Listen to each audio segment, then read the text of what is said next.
What I want to do tonight is kick off hopefully a fairly brief but insightful program. As you know, some of you might have seen our program where we said Tom King would be with us tonight to deliver some remarks. And nobody out there could replace Tom.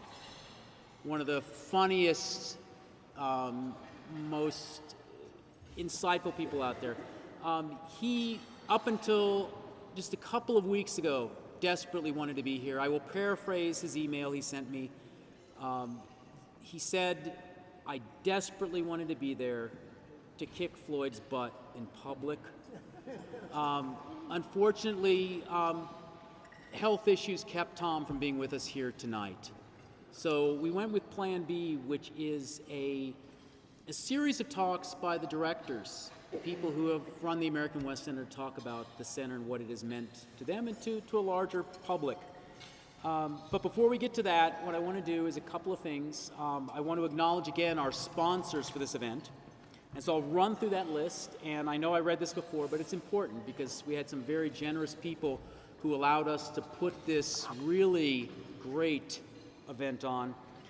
The Office of the Senior Vice President of Academic Affairs at the University of Utah, the J. Willard Marriott Library in the University of Utah, the Charles Redd Center for Western Studies at Brigham Young University, the Church History Library and Museum of the Church of Jesus Christ of Latter-day Saints, the College of Humanities of the University of Utah, Zions Bank, the Bill Lane Center for the West at Stanford University, the Environmental and Sustainability Studies Program at the University of Utah, the Smith Pettit Foundation. The echo is pretty amazing in here. It really is. It sounds like a racquetball court. The Honors College at the University of Utah, the Western Historical Quarterly, the Tanner Humanities Center at the University of Utah, the Utah Division of State History, the Natural History Museum of Utah, the Center for Public Policy and Administration at the University of Utah, the Environmental Humanities Graduate Program, the Taft Nicholson Center for Environmental Humanities Education, the Montana, the Magazine of Western History, the University of Utah Press, the Utah Museum of Fine Arts, this great facility we're in tonight. And I might add that the galleries will remain open till 9, and the exhibit you really should take a look at the art of the Bingham Canyon Mine. I knew that this exhibit would be up, but it is really extraordinary. It is huge. And it really does fit with a Western topic. The Department of History at the University of Utah, and finally a special thanks to Floyd and Shauna O'Neill, who have, more than any kind of financial support, have made this possible. So my first pleasure tonight is to introduce you to Robert Newman, who will give you some welcoming remarks. Robert is the Dean of the College of Humanities. He has played an important role in the history of the American West Center. A few years ago, when the center was in limbo, he stepped in, brought the center to the College of Humanities, and has been an unwavering supporter of the American West Center ever since. I won't go through his whole list of achievements and accomplishments, but I will point out just one thing, is that I think it was 4 days ago, it was announced that Robert will be the next president and director of the National Humanities Center in Research Triangle in North Carolina.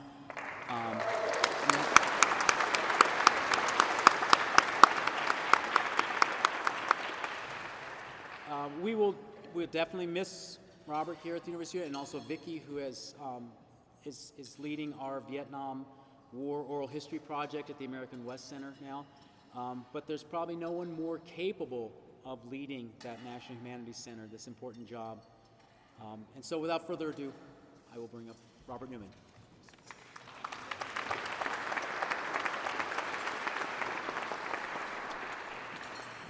Thank you, Greg, for those very kind words. I want to begin by acknowledging and thanking Greg and the staff of the American West Center for just putting on a spectacular conference. Would you join me in thanking you?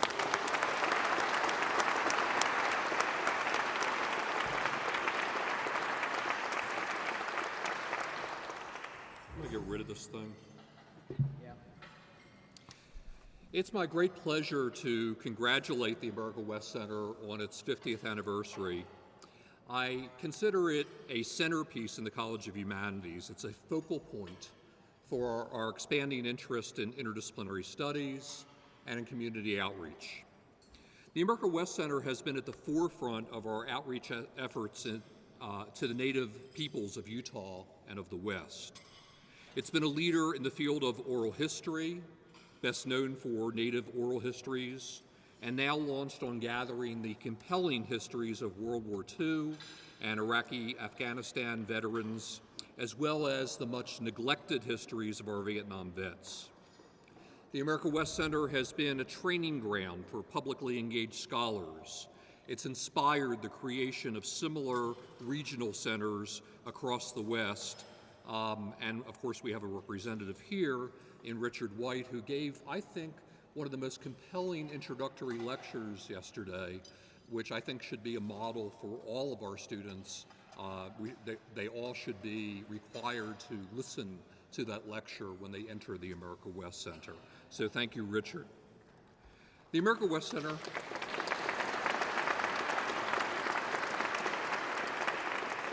The America West Center is a resource for state and local humanities and history, for environmentally focused scholarship, and none of this would have been possible without the vision, the energy, and the wisdom of the incomparable Floyd O'Neill.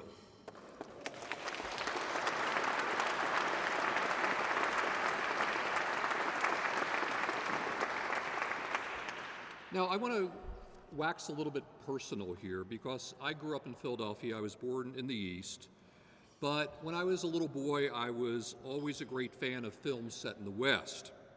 To get rid of me when I was a little boy, my parents used to drop me off on Saturday mornings at the Tower Theater in downtown Philadelphia, which became sort of the mecca for rock and roll acts in the 60s and 70s. But in the early days was a movie theater, and I would watch triple features of shoot-'em-up B-westerns.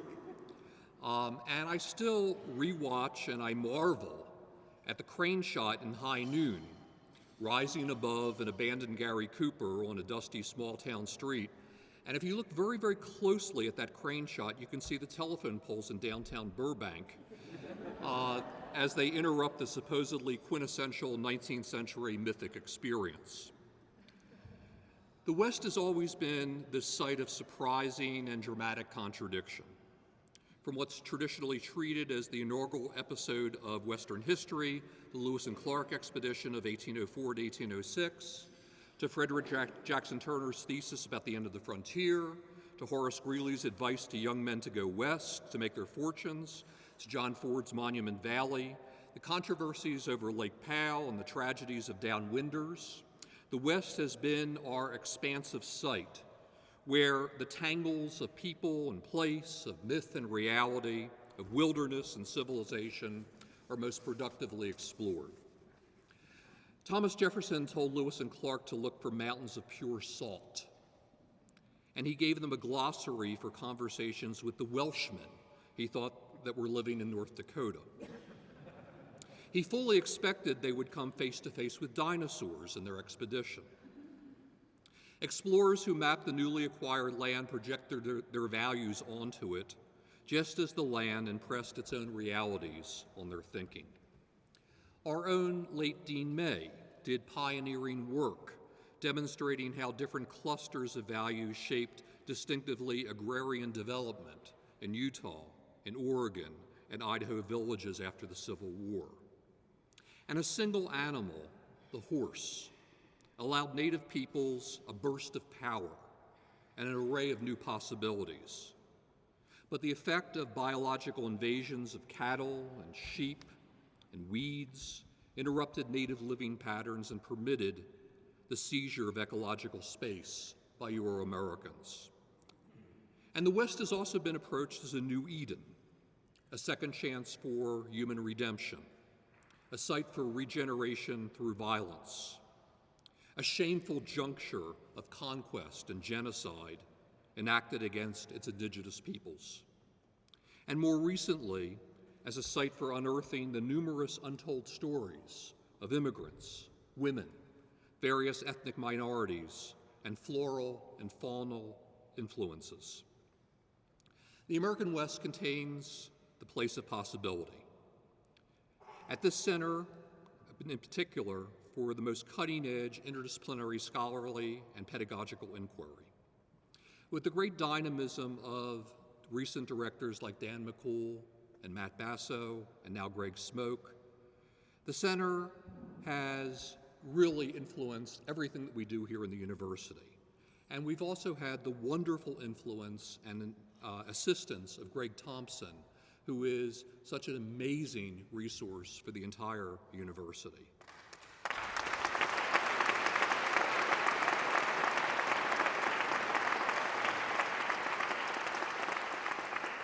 But we're all building on Floyd O'Neill's monumental and seminal efforts.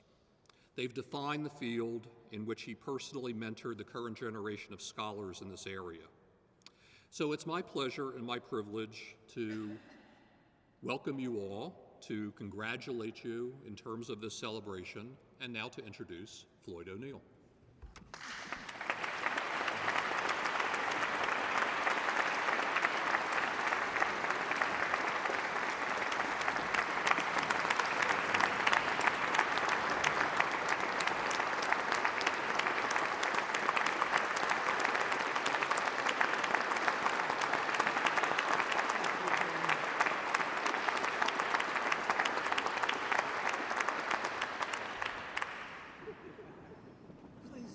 Before you fall down.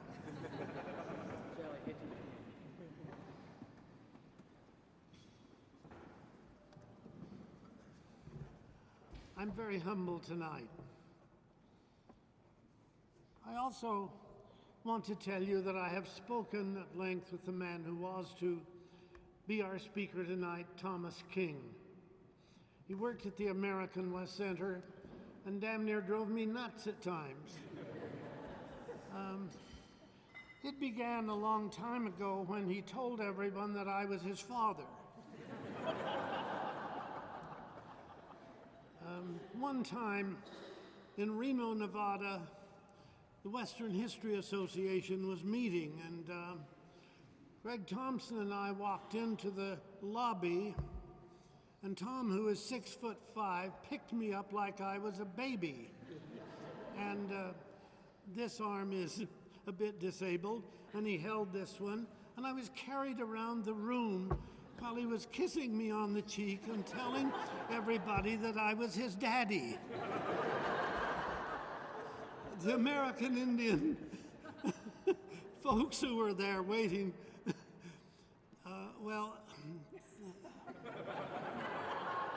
oh hell.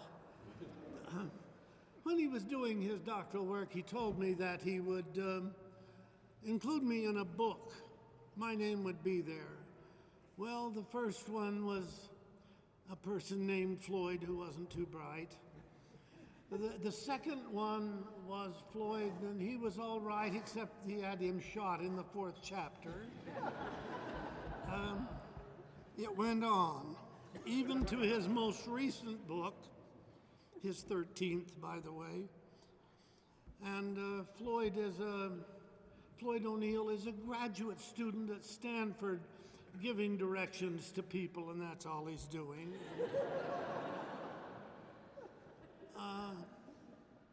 A stunning kind of a thing. But when he talked to me, he said, "Floyd, I am so sorry I can't come, because I had some themes I wanted to lay on you. Your buns would blaze." Well, I said, "Which theme do you want me to address?" And he said, "The potato wars." In a time when John Alley was to leave to go to graduate school at Santa Barbara,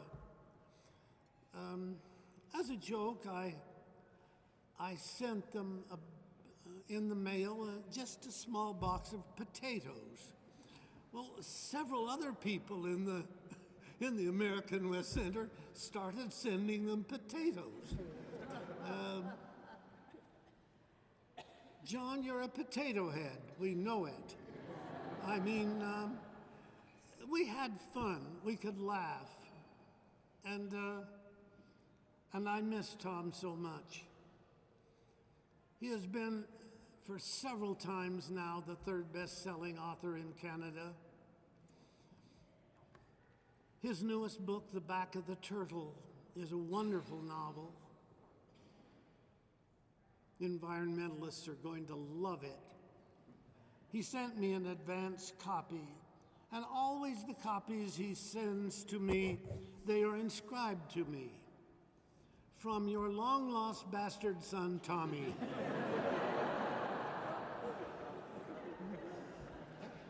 Well, I have told him that if I had a son, and I do not, I would sure as hell hope he was less sassy than Tommy. Oh well, dreams go on.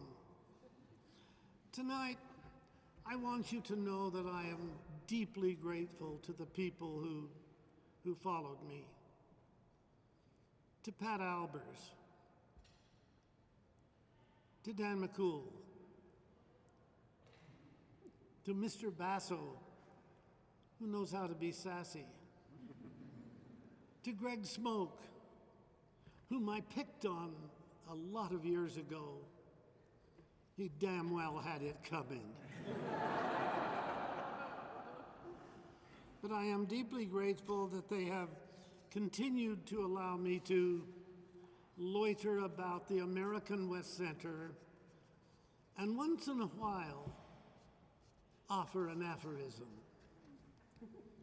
I am from two families. Both mother and father's family were aphoristic. I'm still trying to cure the damn habit. Come to think of it, to hell with that. Thank you all so much.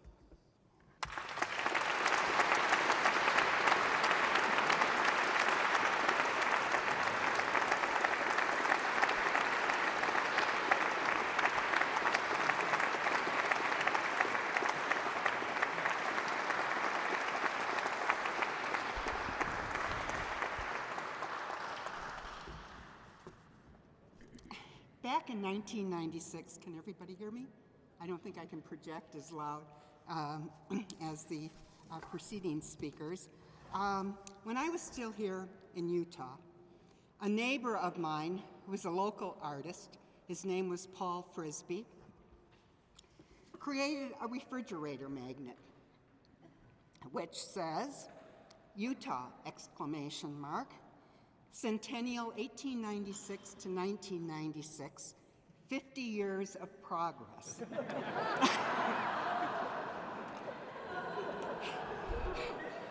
When my husband and I moved to Minnesota, we brought the magnet with us to remind us why we left Utah. It has been on the refrigerator ever since. A couple of weeks ago, as I was pondering what I was going to say tonight, the magnet caught my eye. I thought, aha. The AWC has been in operation 50 years, but its work has represented a century of progress. I know that I have stolen that from the 1933 Chicago World's Fair, which was known as the Century of Progress. As you may have heard over the last few days, the American West Center has been an innovator and pathbreaker in so many different ways in its 50-year history. I really feel like lots of people have rained on my parade tonight because a lot of what I'm going to say has already been said. But I want to highlight a few of these again and then briefly focus on its special relations with tribal nations in the West. So let me list what I think are some of the more important things the American West Center has done. It was first and foremost an innovator in the field of oral history. especially with oral histories that gave voice to Native peoples' experiences and observations as these were being remembered and lived during their own lifetimes. Secondly, it was at the forefront of collaborative work in creating books and curriculum materials for tribal communities, something that didn't gain ground in many areas, including Minnesota, until 20 years later. And it was, as Floyd reminded us today, I think probably one of the first higher education institutions which made sure that tribes owned the copyright to the materials that were being produced by the center. It was among the first centers in higher education to retrieve and archive important historic documents for use in tribal entitlement cases, and also in preparing tribal history books and curriculum materials. It was among the first centers in higher education to help tribes set up their own archives. It was among the first centers to develop truly, and I mean truly, collaborative relations with tribes in the production of curriculum materials, legal documents, and historical reports.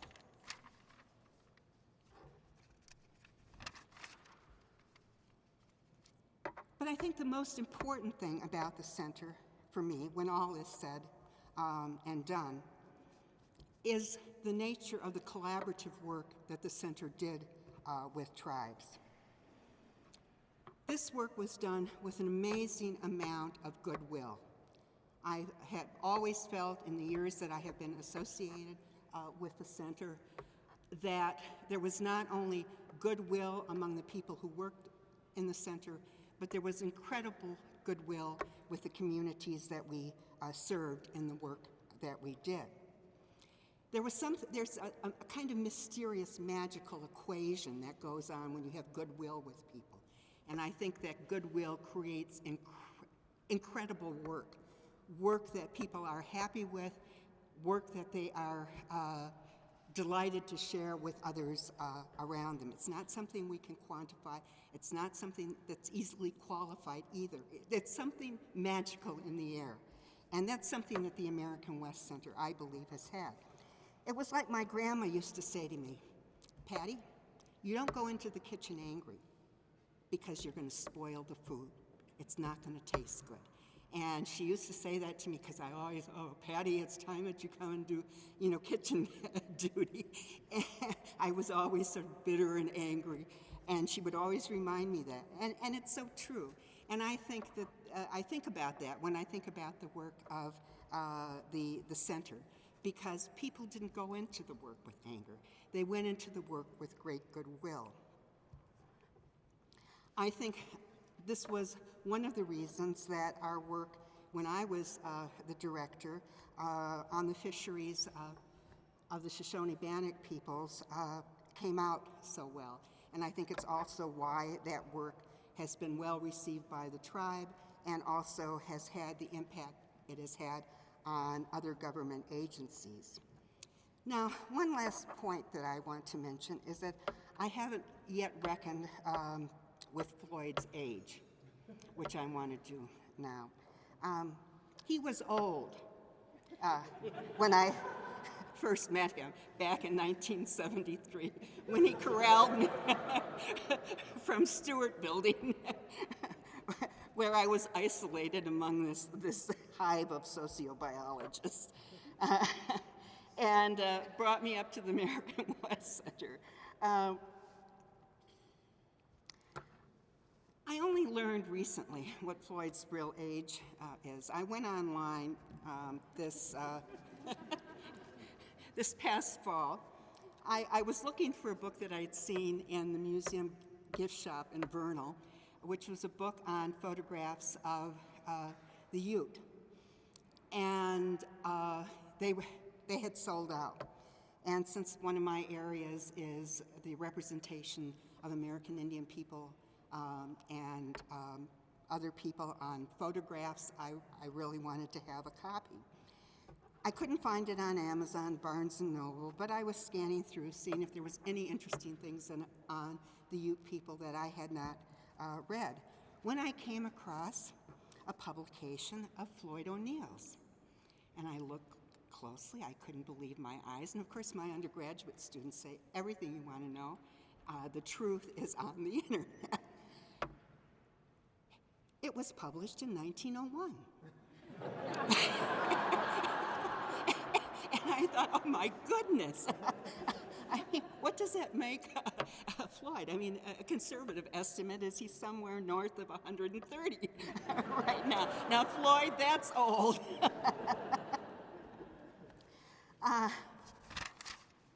But what I want to say is one of the things that has kept Floyd young. I understand he's, 87 now? Okay. Is his incredible good humor and his ability to bring diverse people together in a climate where everyone feels comfortable. Floyd's kindness, graciousness, wisdom, and always effervescent humor, as he has aged, have served all of us in great stead, particularly in learning how to gracefully work with the people in the communities that the American West Center has served. Thank you.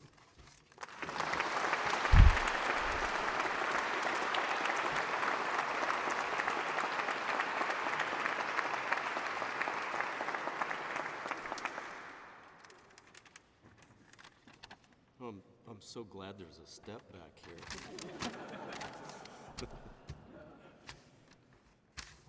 Well, it's great to be here.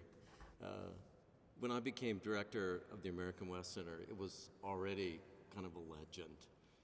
And I was just thinking, wow, these are hard shoes to fill. This is going to be tougher than stretching a rodent's posterior over a cistern. Inside joke.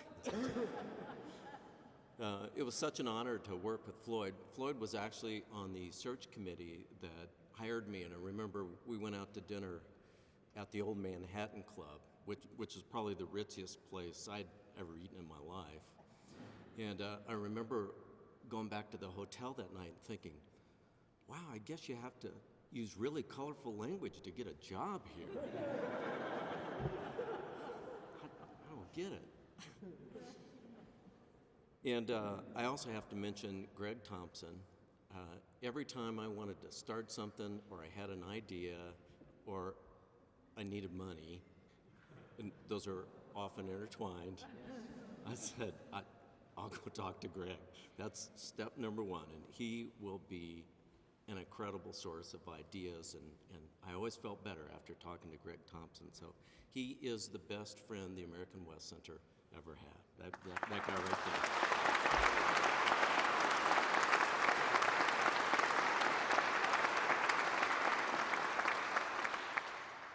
And I also have to thank Dean Robert Newman.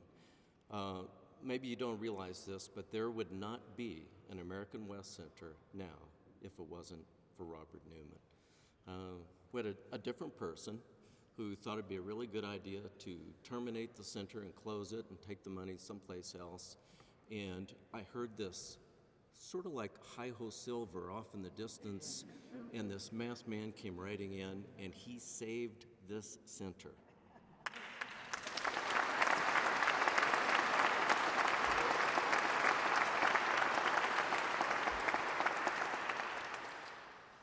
And of course, Greg Smoked worked with me. We were colleagues in the center when I was the director.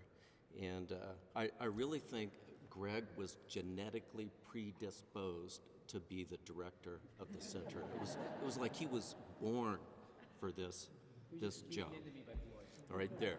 And Greg, I'm going to give you the greatest compliment possible. You are the next Floyd O'Neill.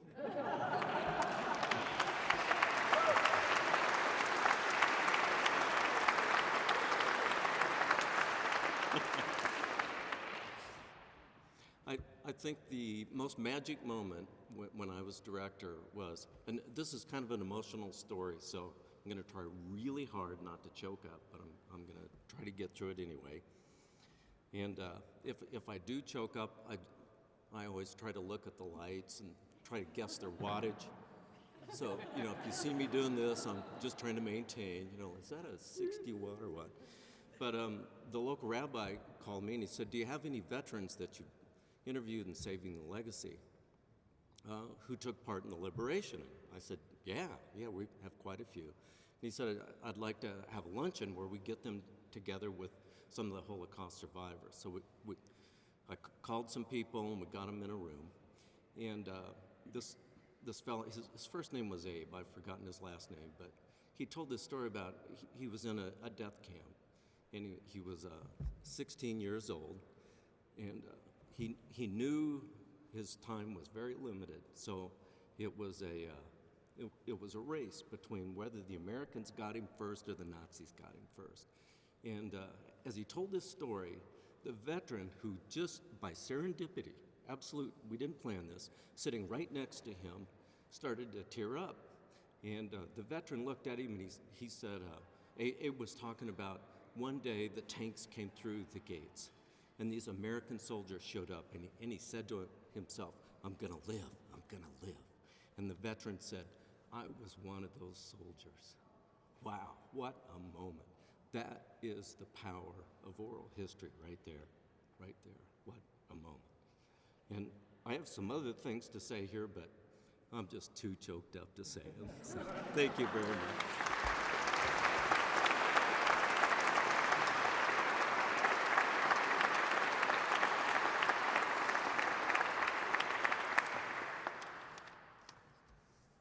So in 2006, when I came to learn about the American West Center and how to run the American West Center from Dan, he gave me some very wise advice. The first thing we started, I wasn't going to mention that. One of the first things we started talking about was, the future of the center, and Robert D. Newman had said, would we think about moving it up to Fort Douglas? Some of you, perhaps many of you, have been up to the annex, and I was just mentioning to Pat, who has very fond memories of it, that I think it's a complete hole. So I was eager to move it up to historic Fort Douglas and the place where it currently resides. And Dan said, have you looked at Floyd's library? And indeed, I had not.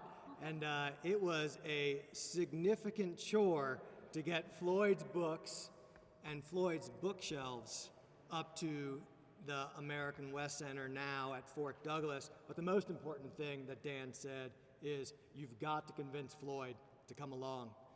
And it's among the best things I've ever had the good fortune to do, to be able to convince Floyd, his books, his bookshelves, and what is really an astonishing amount of pretzels to come up to the American West Center.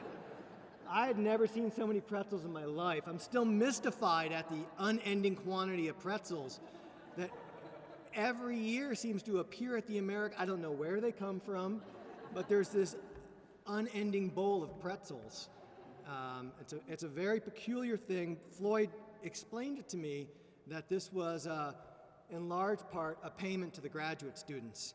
I will say that it's those graduate students that I want to talk about. I share the deep sense of collegiality and the center's really collaborative heart. But for me, besides working with Dan and Floyd and Greg and Pat, who I think I had occasion to email and call, and many other people around this university, it's the collaborations with the graduate students that I'm most proud of at the American West Center. Richard's talk, many of us very much appreciated and learned a lot from and thought about public history. For me, one of the characteristics of public history, besides those that he mentioned, is a profound humbleness. I learned an enormous amount when I ran the American West Center from Perhaps first and foremost, tribal peoples, and most especially, and I know he's here somewhere, Forrest Kutch. Where are you, Forrest? Thank you very much, sir.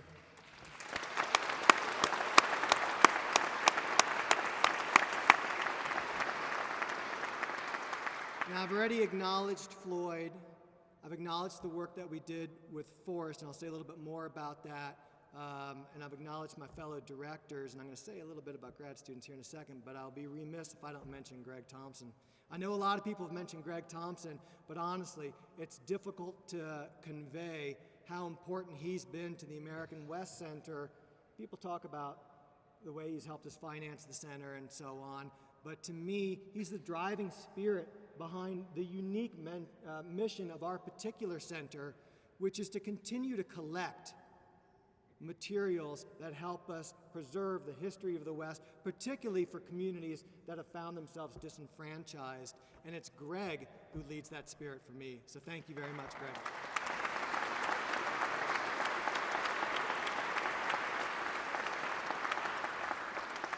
Now, graduate students who pepper this audience, who have worked at the American West Center, have gone on to do absolutely remarkable things. But the important thing, I think, is that they've taught those of us who weren't graduate students when we went to the American West Center about the capabilities in each of the scholars that we come across. One of the things that the American West Center has allowed and facilitated, I believe, is to acknowledge really the remarkable skills of all the people that have been involved in these collaborative projects. Now, part of that is a structural issue. We don't have enough people, enough resources to not let folks take on monumental tasks.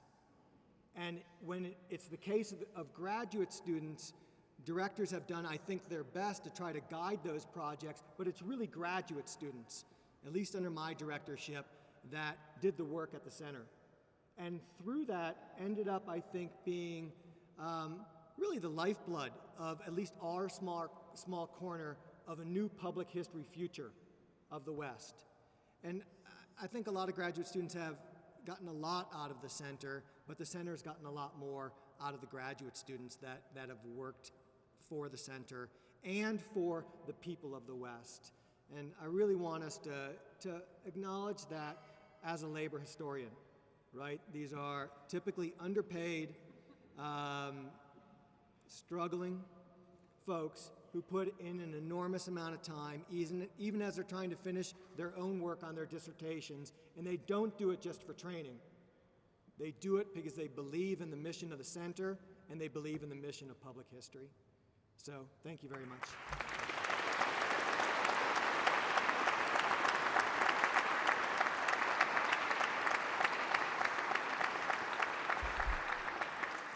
All right, I got Floyd in the place I want him. I get to talk last.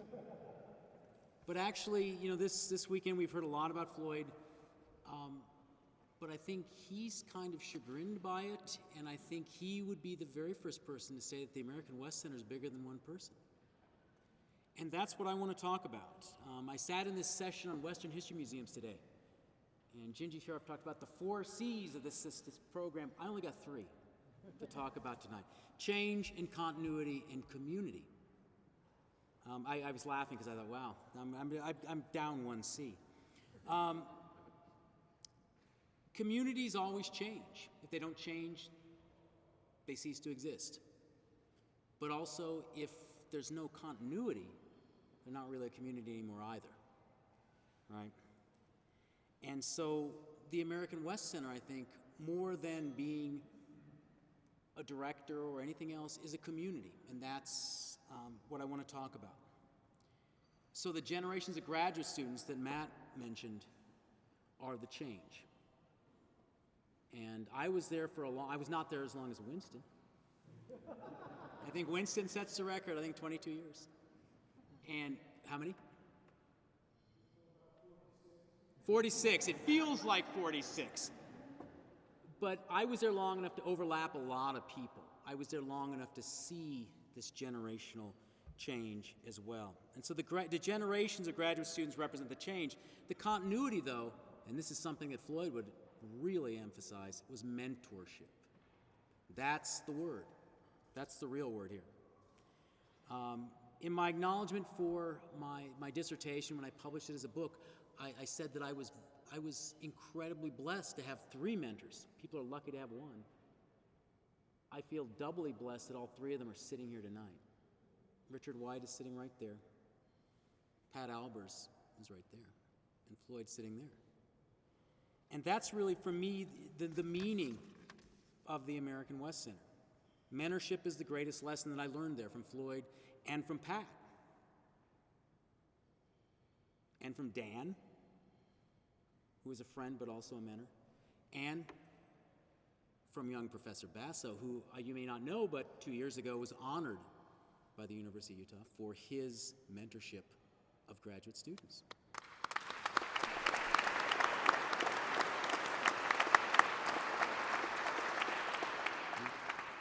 And so earlier today I was mentioning that session I sat on Western History Museums, and one of the issues that was discussed was training. And not surprisingly, the general consensus was that traditional academic graduate programs don't really prepare people for publicly engaged work.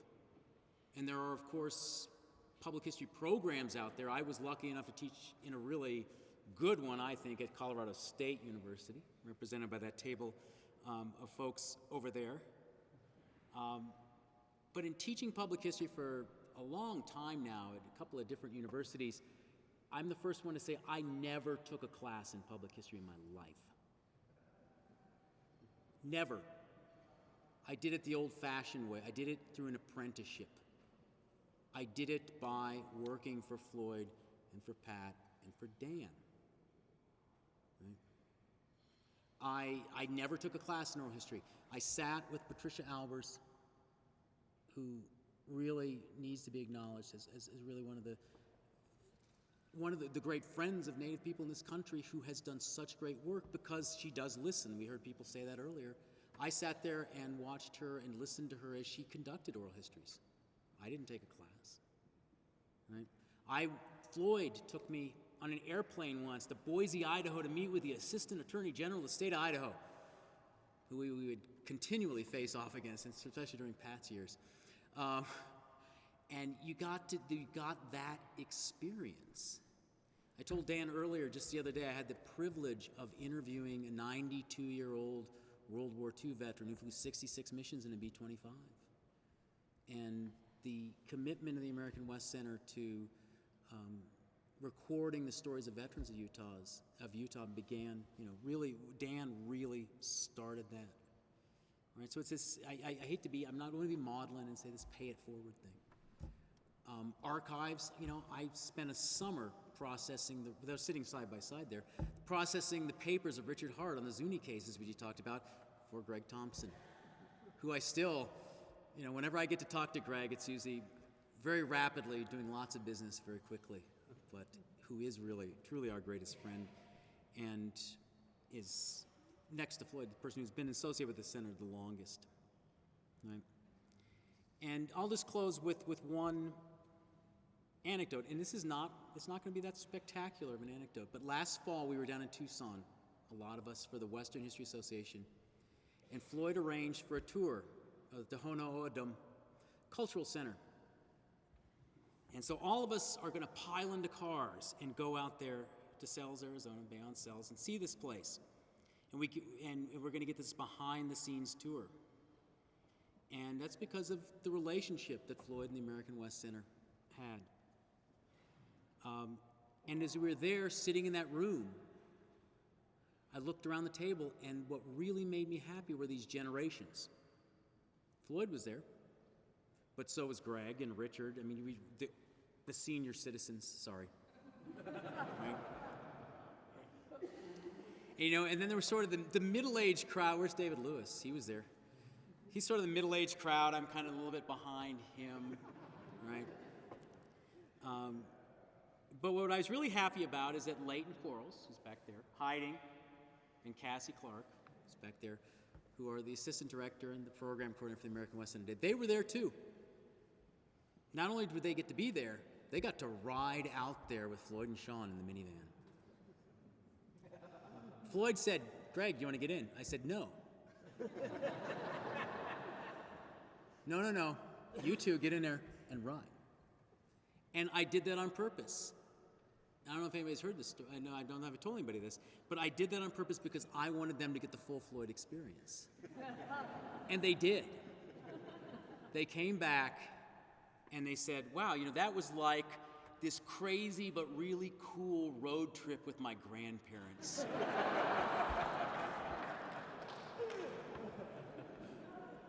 And, in putting this symposium together, I've relied heavily on them and other people as well.